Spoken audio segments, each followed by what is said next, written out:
3 years na overdue kay Digido. Pagkatapos ng ilang taon, bigla na lamang daw nag-home visit. So sa video nito talakayan natin kung ano may papayo natin dito sa nagtanong sa akin.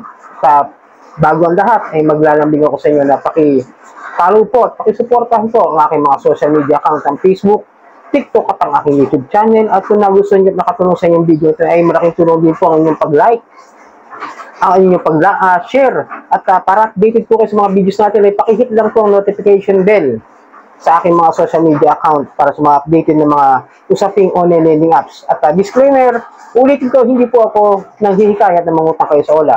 Ako po susubukan ko mismo na applyan at reviewin at sinisilip kung ano yung proseso ng kanilang pagpapautang at yung proseso ng kanilang paniningil para magkaroon kayo ng time expectations sa kung paano yung naranasan ko dito sa mga online lending apps. Ulitin ko, hindi po ako nanghihikayat na mangutang kayo sa OLA at hindi ako promoter. Okay, ito po yung tanong sa akin. No? Sir, tanong ko lang po, paano po kung matagal na hindi nakabayad? 3 years po, 3,500 po nakuha. Ngayon, nag-home visit po sila, kahapon may dalang letter. Babayaran ko daw is 67,200. Pwede ko na babayaran na lang yung nakuha ko na 3,500. Ito lang, no? Kasi, pagka ganyan may mga pupunta sa inyo sa bahay at nandyan na rin lang naman pala, i-try nyo na lang nakausapin palagi that makipag-settle kayo doon sa agent. Hindi po kasi ako yung magde-desisyon. So, ako yung magsasabi na bayaran nyo ganito na lang. It's up to your ano tayo sa inyong pag-uusap sa kung ano yung pwedeng gawin at sa mga dapat gawin. Sobrang laki po kasi ng babayaran eh. Yung, kumbaga, itong utang niya is nagsimula lamang sa 3,500. Same as me. Okay? 3,500. Tapos sa 3 years na yun, hindi yata nabayaran, is 67,200. Sobra, grabe. Ano yun, yung 3,500, tumubo ng 64,000.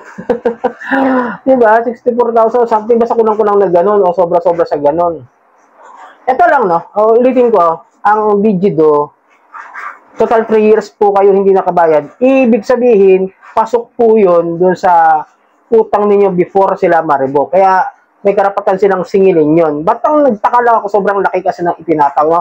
In my experience, no, sa mga ganito klaseng scenario, 3 years din ako hindi nakabayad. Overdue. Pero ito, I think, doon sa nagtanong, is wala pa yatang bayad kahit partial payment.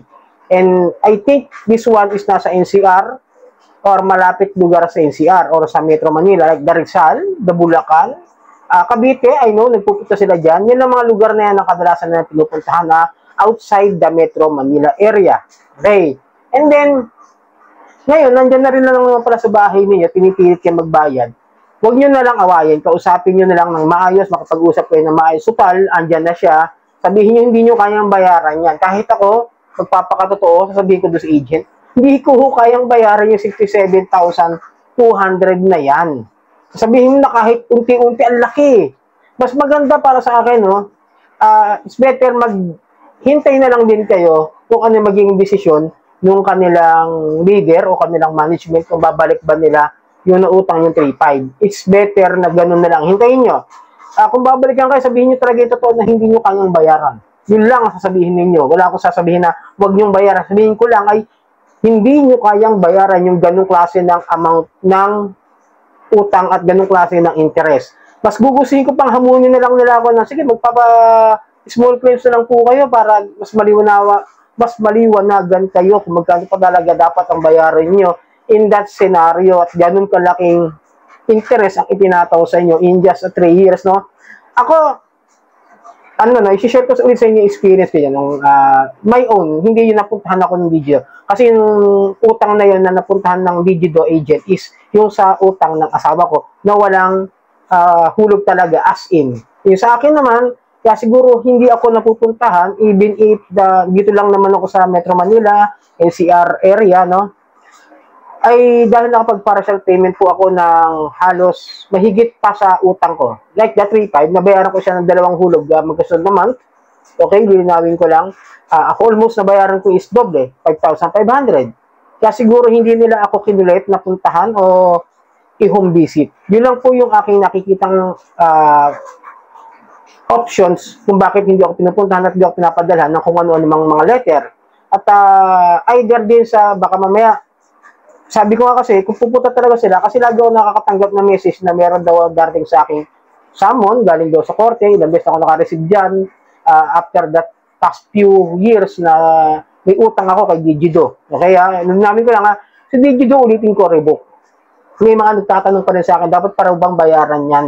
Nung time na nagkautang sila, nung na-revoke sila, ulitin ko, it's up to you kung babayaran nyo o hindi. Pero mas magandang sumangguni po kayo sa mga gobyerno, sa mga ahensya ng gobyerno like the SEC, kung ano ba dapat yung gawin na tawag doon, yung magiging desisyon nila kung sakasakali. Kasi nga, they have no rights na mag-operate.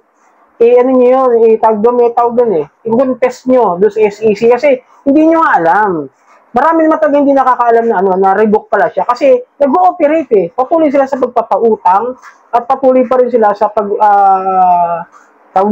sa pagte-text ng offer. Nakikita kasi may mga offer sa text, tapos nakikita na sa ibang websites, iba nag-aalok sa gamit na yung apps ni Big Loan, no? Sabi nga, parang sabi naman daw nung may nakita kong post, hindi raw sila si Big Loan, pero nag-aalok sila using Big Loan na mag-apply ng loan kay Digido. Kaya hindi tayo sure kung eto bang si Big Loan ay binili nila. In-access na rin nila yung rights ng Big Loan. No? Kaya ang hirap kasi magbigay agad ng sagot na huwag niyong bayaran. Ang masasabi ko lang is kausapin. Ngayon, kung magbabayad naman kayo through Digido apps, ang daming problema, di ba? Nawawala ka sa Play Store, but I will give you all advice dito. Pag nagbabayad kayo, gamitin nyo yung Vivo phone. Kasi nakaka-access po ng mga B-App Store, ng ibang mga OLA na nawawala sa Play Store. Yung Vivo. Meron silang sariling app market, yung B-App Store nga po. Tapos, doon nyo tignan, kasi doon nyo lamang po makikita yung reference number na paggagamitan nyo para doon sa Dragon Loans. Sa kung saan kayo magbabayad ng payment channel. Ulitin ko itong ganitong klase ng tapos meron demand letter, sabi may nagbigay doon ng demand letter. Yan yung demand letter, okay lang yon, wala nang problema kasi hindi naman kaso yan Ulitin ko lang yun para malinawan kayo ng konti rito.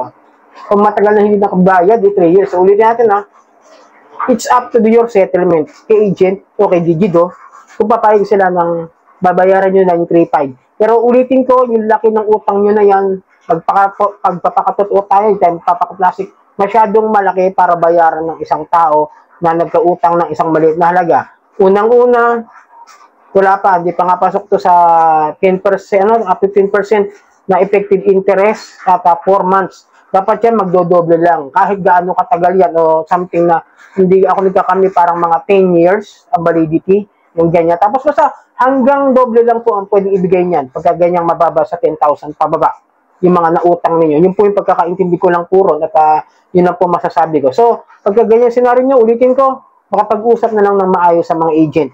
Huwag natin saktan, baka tayo pa mabaliktad. At muli, maglalambing ako na pakipalo po ang aking mga social media account, ang Facebook, TikTok at ang aking YouTube. Maraming salamat sa ulitin.